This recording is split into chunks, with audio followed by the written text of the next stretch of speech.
Welcome, everybody. My name is Galen Tyler. I'm a co-host of the show Taking It Back. Also, we have I am Cheri Honkala, the other co host, and I'm really excited about this show. It's going to be the number one show. yes, definitely. And so I just want to introduce some other people that are here helping us out, making this a real great show. First, we have Hey, how's it going? I'm Soren. I'm the associate producer. I'm really happy to be here and help the show get off the ground. Hello, I'm Dion Lindsay. I'm the director of field operations, and I'm in the field. Yo, I'm Nick. I'm here behind the scenes doing technical directing stuff. Excited for the show, and get back to y'all. so Sherry. Why don't you tell us why we call our show Taking It Back? Taking It Back. Taking It Back is a show that we had originally started many years ago. But this show is really about taking it all back: food, clothing, housing, dignity, a better life, you name it. It's really focusing on those of us that are on the bottom and how we intend to take it back from the top. So that's why it's called Taking It Back. Yes, and like you said, people from the bottom. What I mean, trying to take it back, and that's exactly who we are. We're not the left. We're not the right. We're the people from the bottom that's going for the top. A lot of people, when they talk about poor people or poor people's issues, they try to do these one-on-one workshops on like skill building and that kind of stuff.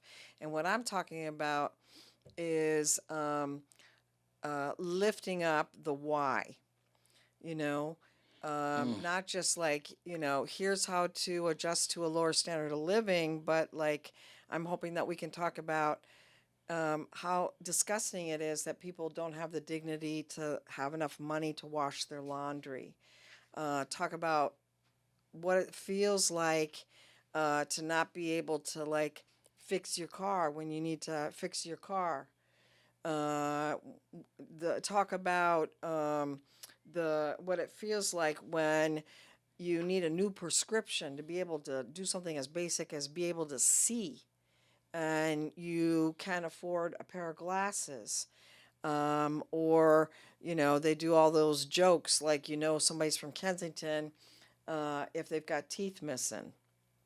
And these are a lot of things that people that aren't on the bottom don't think about. And I know that we take them for granted every day we get up. We just think, this is how it is. And, it always kills me when somebody tries to tell me what it is that I'm experiencing and they have no idea what I'm experiencing. So this show is going to be absolutely important because it's going to capture that authentic, real voice. And that's, I think, is going to be the beauty of the show. And if anybody tries to change it, they better not. No, absolutely, because people hear us saying stuff, and they'll think we don't love Philadelphia. What I mean? They'll think we don't love the state of Pennsylvania. We don't love this country. What I mean? We don't love this planet.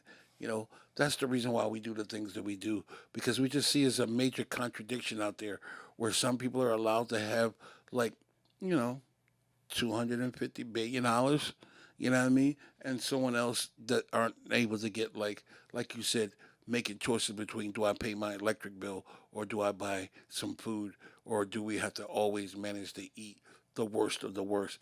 Most most poor households, pasta is, like, you know what I mean. It's something that people buy all the time for their household, and it's not that quite that healthy.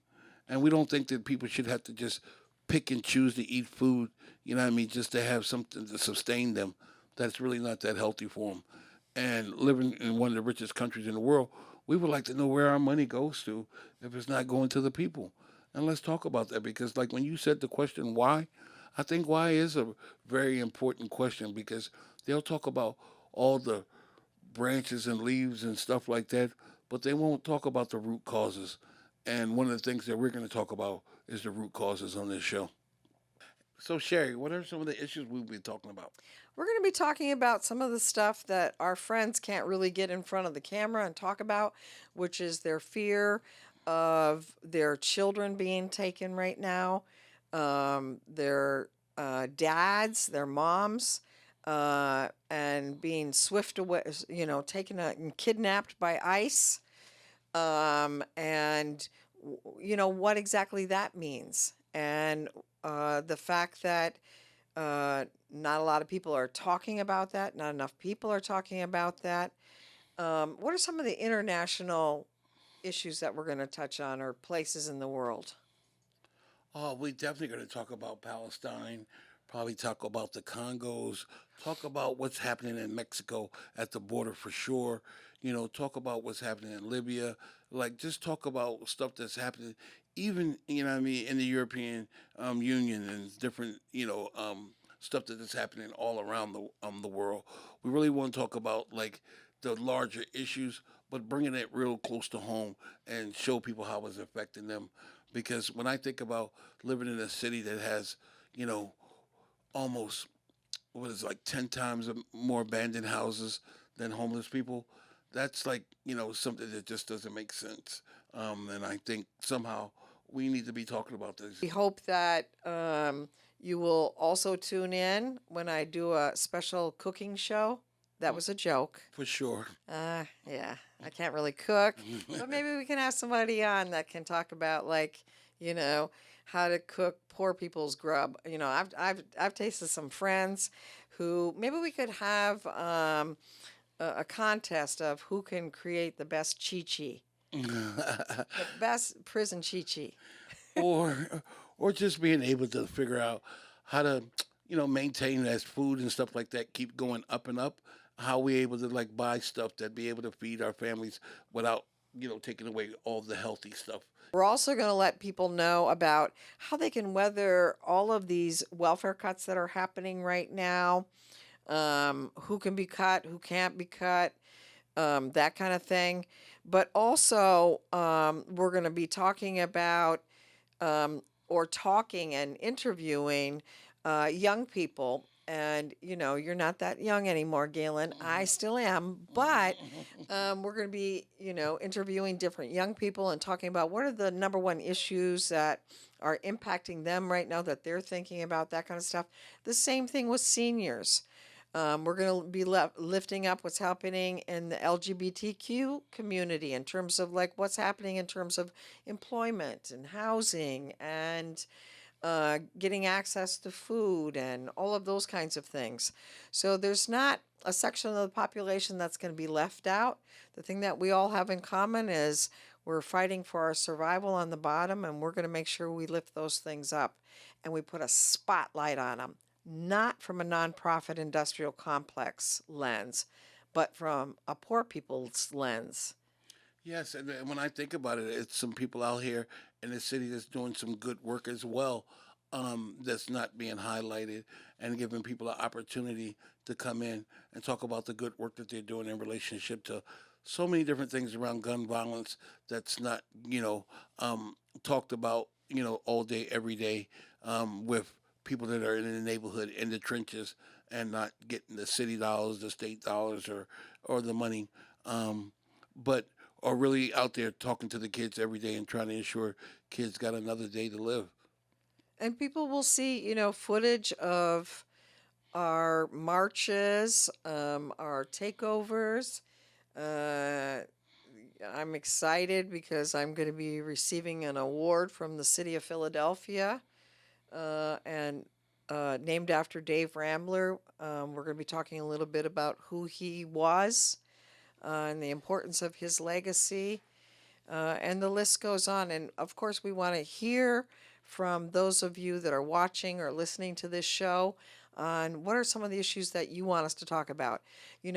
We're so old and have so much experience in this movement that we're going to let you see behind the screen, behind the curtain, and we're going to talk about some dirty politics in the city of Philadelphia and in this country that'll blow your mind.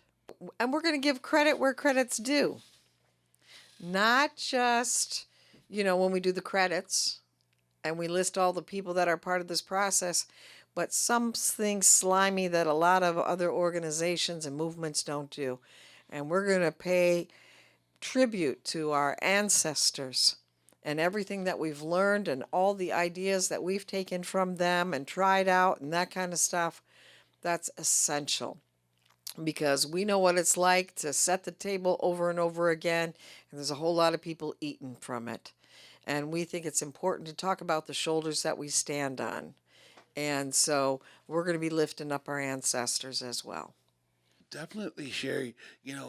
I really think, it's kind of amazing, the work that we have done over the last 30 years and don't get that much credit for it. And so, we come a long way, Sherry, since the early 90s.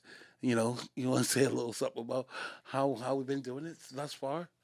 Well, we originally started what I'm going to, by the way, again, my name is Cheri Honkala. I have to say it about 65 times. You should.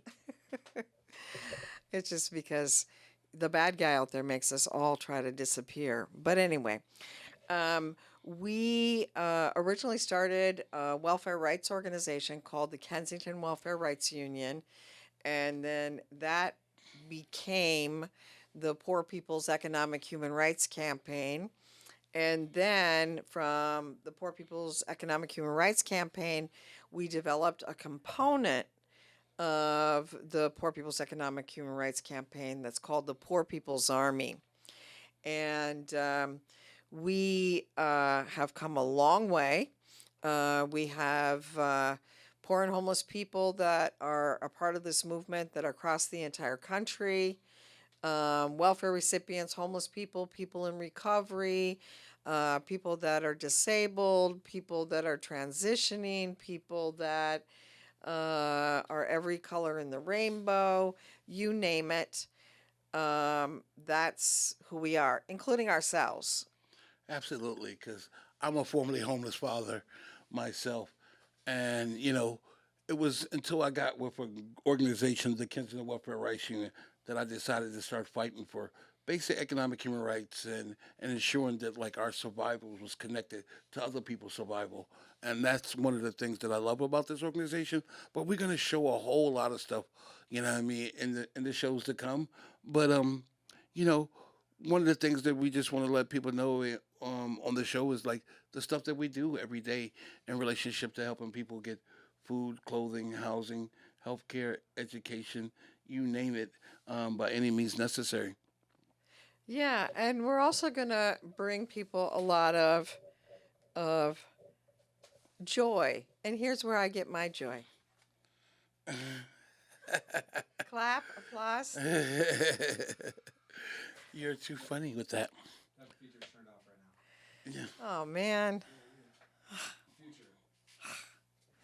All right. So, yeah, I'm a formerly homeless mother. I've got autistic kids that I'm raising right now. Believe it or not, I got a kid in Hollywood, and I got a disabled son that's all over the place right now.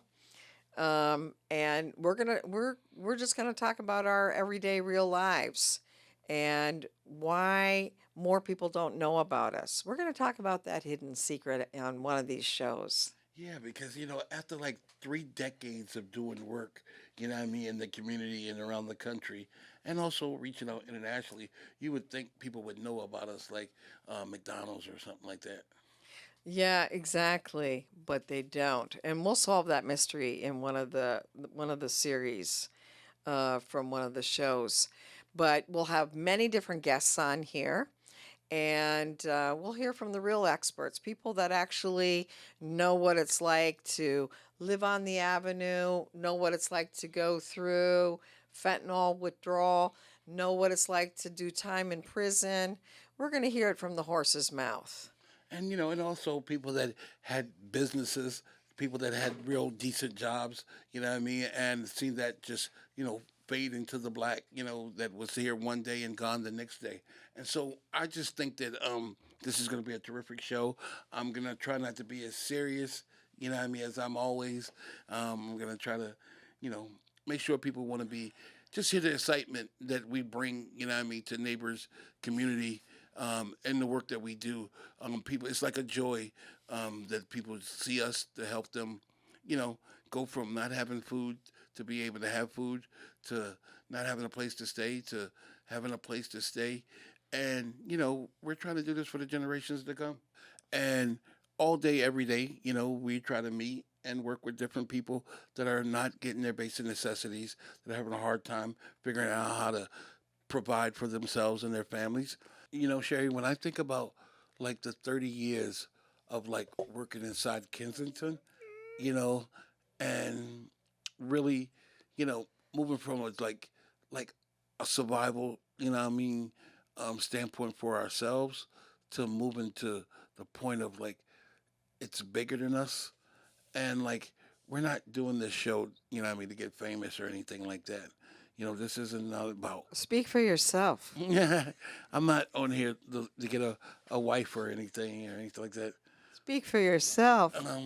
And so, like the stuff that we're doing on here, it's just to ensure that like it's so much information that's happening in people's daily lives, and then you have media that's control, so control doesn't get a chance to give like the real testimony, the real story of everyday, all day, everyday people. They even try to like make it seem like the worst thing that's happening or this one little special thing that's happening. And all day, every day, when kids have to walk past people that are shooting drugs, you know what I mean? People that are selling drugs, people that are like laying on the streets because they have nowhere to stay. And the parents still get up every day to make sure that they try to eat, get food, school uniforms, and get them off to school, to a school system that's not really ready or prepared, for this day and time for students. They, those are like the real heroes, that I think about. I know for myself, and other family members, it's just not uh, as simple as just saying, just do these things. It's a lot of stuff that comes with it, and so um, teaching people and helping, just giving people a pat on the back for doing the right thing, don't come that often. And so one of the things that we try to do is uplift people that's all day, every day in the struggle that don't even know that they're in the struggle. Can you tell us how did you get involved in all of this? Why are you sitting here at your young age of 32? Yeah, yeah. How I got involved? Well, it's part one and two. First part, just being around. I had a relative that was homeless, and they was fighting for affordable housing, and so at the time, I wasn't homeless or anything, and so I took and helped out. Walk with them a little bit. Went over they take over crib, visit them in their takeover crib, and we'll explain to you what a takeover house is, and and then, a few years later, myself and my family became homeless, and the first thing my relative told me was like, "Yo, you should go fight for affordable housing." So I kind of got involved, for selfish reasons, to get me and my family some affordable housing. But once I got there and I just started listening to all these crazy contradictions, because when I grew up in Virginia, when we thought about homelessness, we thought it was people that were like Vietnam vet or someone with some mental health issues. But then when I got and started getting educated from the Kids Welfare Rights Union, I learned that 2/3 of the homeless population was women and children. And I looked at my wife and my kids and I was like, sheesh. You know what I mean? These are people that can't really help themselves. The kids, they can't help themselves. So where's the help coming from? And so after like pondering and working and helping and seeing some of the things that was going on in the city at the time, I decided I wanted to be involved. And here it is 30 years later, still here. What keeps you here? Well, definitely, I'm going to say what keeps me around here is because, like, I don't have no, vision of or wanting to be like some millionaire or billionaire or any of that stuff. I just want to be able to have some basic things in relationship to like love, peace, and happiness, and that's kind of like at the end. And so there's a lot of other stuff that you got to kind of do before that, and so I think everybody else deserves those things too. I'm not just doing it for myself. I think so many other people deserve love, peace, and happiness as well. And it's hard to be happy if you don't have any food in your stomach. It's hard to be happy if you don't have a place to live. It's hard to be happy if you're not getting a good, decent education. You know, not being able to articulate and talk and explain yourself and being able to communicate. And so I think that it's going to have to change in this country the way the system is. I think it has to change so that the masses of the people in this country can have love, peace, and happiness. So, how I got involved is as a very young girl. I didn't know this, but I was always trying to fight for a sense of justice and for keeping my family together. Because I was raised by a single mom in which I was taken out of her household. She was a victim of domestic violence. They didn't have battered women's shelters back then. And I basically lived on my own since I was 13 and in and out of homelessness and institutions and being a teen mom and living wherever I possibly could and taking over, hundreds of properties and living in my car and really going to hell and back. And throughout that entire experience, the thing that kept going on and on in my head as I helped pioneer some of this work was if this can happen to me, it can happen to anybody else. Because I didn't consider myself to be dumb, uneducated, and I definitely knew that I had a work ethic because it's a whole lot of work in being poor and homeless. So, it was the tears that fell on my little boy at the time, Mark's eyes in the dead of the winter that like kept me going. And it's the fact that some people can have two, three, four houses while other people have no houses. That's what keeps me going. And that's what's got me interested in making sure that we take it back. One of my sons calls my name Cheri an action word, a verb, and so this show isn't going to be a lay back and watch show. Hopefully, once you watch the show, you'll be called to action. Oh, that sounds good because it is about trying to get people involved. It's not just here we're trying to entertain people. We really want to give people a good sense of like what's developing in this country, a real strong movement to try to put an end to like homelessness and poverty in this country because we live in one of the richest countries in the world and no need for this to be like this. And so, the way people can reach out to us, you can always call this number. You can find it on any bathroom wall around the country. Also, you can contact us through the phone number is 215-869-4357. Uh-oh, he said the wrong number. Oh, 215-869-4753. And you also can just check us out on our website, which is poorpeoplesarmy.org. And again, this show is going to be about stuff in ways that we can kind of educate people, get people to build relationships, build these bridges, because that's the way we're going to be able to survive in the near future is working together. And we're going to lift up some important books to read. And one important book to read is the book Takeover. So we're going to let people know about those things. If you think that you have something you want to say, come on to our show. You know what I mean? Being able to enlighten people. We looking for guests, that are out there doing the work, that's helping the kids, that's helping the vets, that's helping the homeless, that's helping the people that are in disability communities, people that are out there really doing the fight, that's doing the work all day, every day. Without looking for a pat on the back, that's not looking for road paved in gold or any of that stuff. People that are really trying to ensure that people get what they need. And so we want to take it back. And if you want to help us take it back, come on to the show. Yeah, and we're hoping that people will like and share this show all over social media and with their friends and organize watch parties in their living room. And the more that we become visible and people start talking about us and we're moving people to action, I'm sure that they will do whatever they can to try and make us invisible. But we're going to be okay because we're going to get organized and we're going to take it back. Yeah. It's a wrap.